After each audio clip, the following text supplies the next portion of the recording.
name is Kate, and I am the owner of Kate's Plate.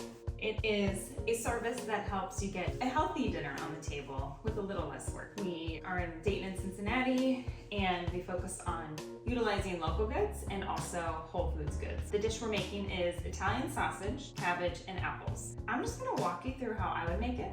It's a bed of cabbage with apples and onions. We toss all that with olive oil, red wine vinegar, and fresh thyme. And then Italian sausages. And these are chicken sausages, but you could use whatever is available for you. And you sear those and you lay them on top, and then you finish them in the oven. 2 parts of the meal. One is a side dish of potatoes, and we're gonna use Yukon Gold potatoes tossed with garlic, salt and pepper, and olive oil. So that's gonna be in the oven first because it might take a little longer.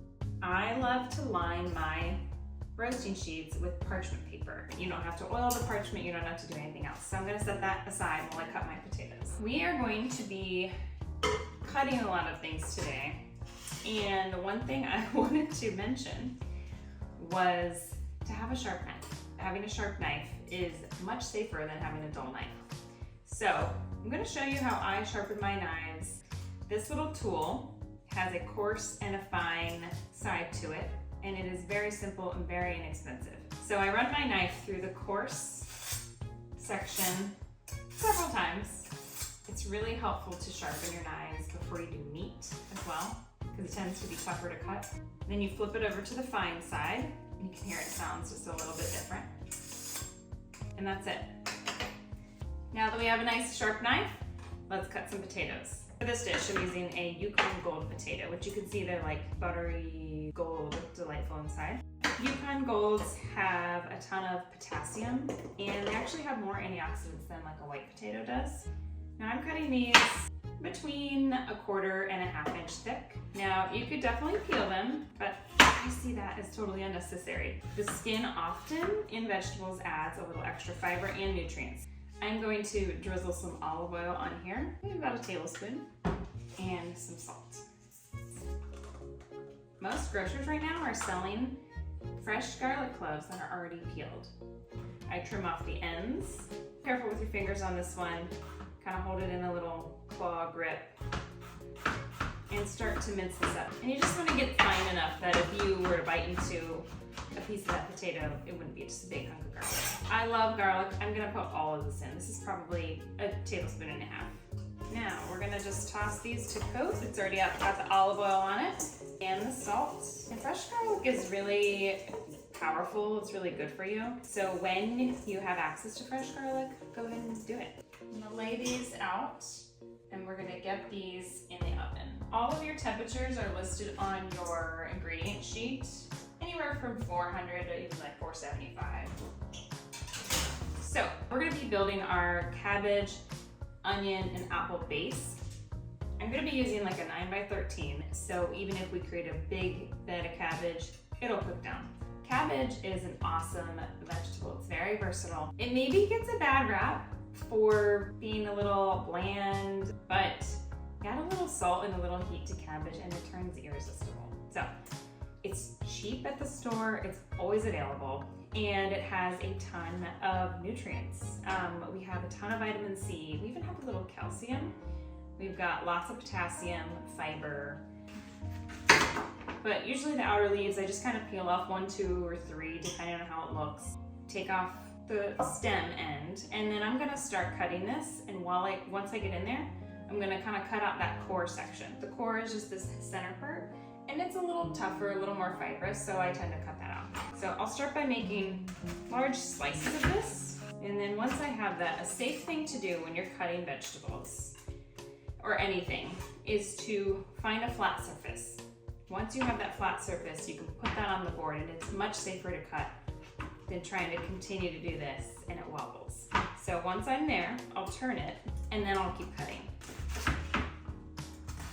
I'm going to take this wedge and just kind of run my knife through it to get it to be a little smaller. Okay, all of that is in there. Next, let's cut some onion. So in order to do an onion, I cut off the root end, I cut off the top end. I'll take it at this stage and just cut it right down the center into 2 halves. That makes it simple for me to pick it up and grab an edge and peel it off. This was a nice medium onion, and I'm gonna use half of it. So you could do one of 2 things here. You could cut it this way into rings or half rings. You could also julienne it, which just means slicing it this way. I think that works great for this dish, and it's about the size that I want. So I'm gonna continue with that. Really no wrong answers here. You could dice it, or if you have diced onion in your freezer, it would work great for this dish. So I'm gonna take my knife and work my way around the onion. And when I get to this top part, I'll turn it on its side and just finish it off. Let's put all of this in. So that's about a half of a medium to large onion or 1 small onion.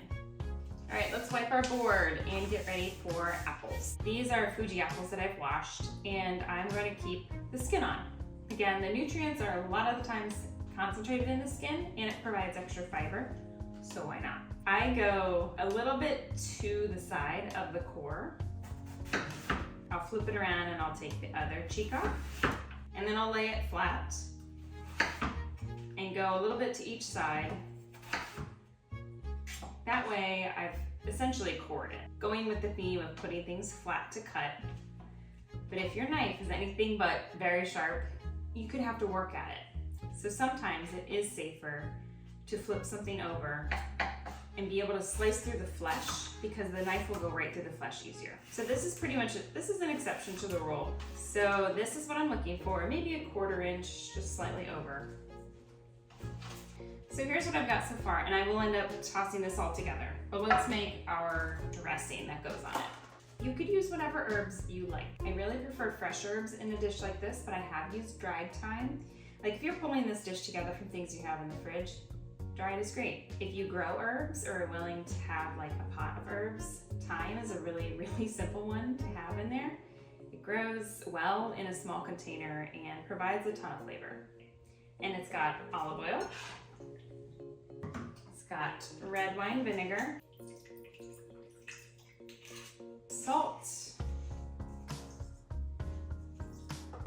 some black pepper, and then some fresh thyme. So what you do with the fresh thyme is you take a sprig and you strip the leaves off. Now fresh herbs are packed with polyphenols, and polyphenols have antioxidant and anti-inflammatory benefits, so it's worth using them. So you can give them a little rough chop. All right.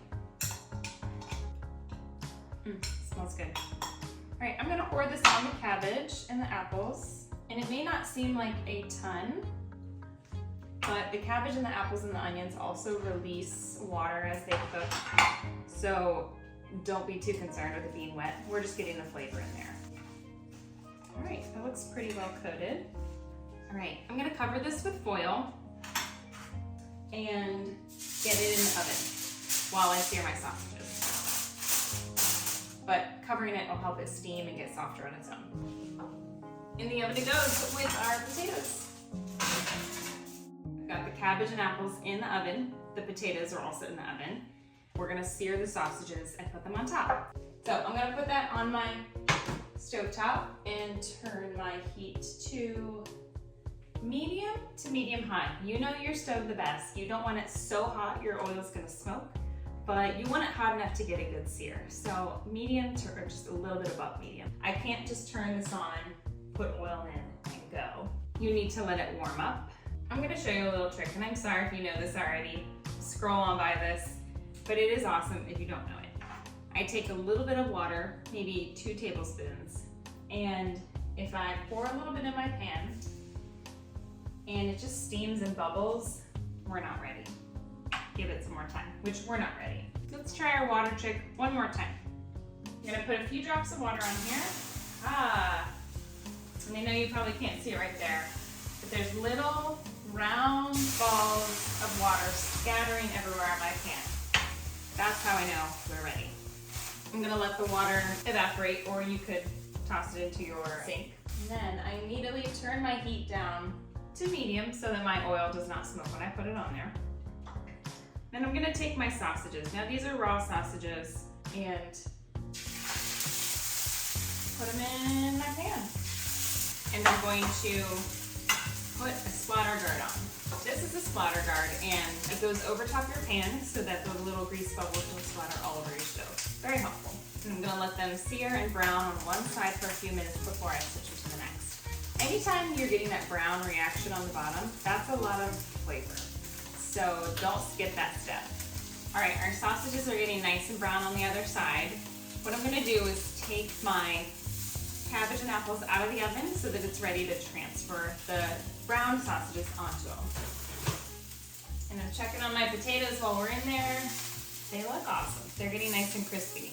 I could flip them once through, and it's also okay if you don't flip them. They'll just be super roasty on one side. Your preference. All right, now that these have a nice sear on them, I'm going to put them in, nestle them into the cabbage. These are not fully cooked yet, but they will continue to cook as the rest of it cooks in the oven. Beautiful. I'm gonna turn my temperature off. Replace the foil so that, again, everything steams and cooks. Now be careful because this is super hot, so don't just put your hands right on that. I'll put it over there and then use my oven mitts to cramp it down. Back in the oven. Beautiful. And this is without flipping them. So while recipes often say for best results flip, that's true. But also you get awesome results without flipping. So something like this that's nice and even, it'll probably work out not flipping it. All right, let's check our cabbage and apples. See if they're nice and soft. Smells pretty good. What I'm gonna do is take a temperature of the meat, because that's the thing that I want to be safe. I'm looking for an internal temperature of the meat to be at least 165 for ground meats. Other whole pieces of meats have a little different requirements, but that's what I'm looking for in ground meats. So I stick it in and I find like the thickest part. We're registering 165, 169 right now, so that's great. All right, this is bubbly hot. I can smell the apples and the thyme, and it's a really nice combination. I'm gonna put some potatoes on there, and then I'm going to take out a sausage and set it aside. And then I'm just going to put some of this cabbage kind of as a bed, just like we did in here. Make sure I get some juicy apples in. I'm excited to have this. It's a chilly day in November when I'm filming this, and it just looks like a nice cozy dish. There we go. There is our Italian sausage, cabbage, and apples. I mean, if that's not whole food based, complete nutrition, I don't know what it is. Thank you for joining me. I encourage you to keep cooking. I think confidence is like the key to cooking. It's not good recipes, it's trying new things and trying over and over to get better at them. So, cheers.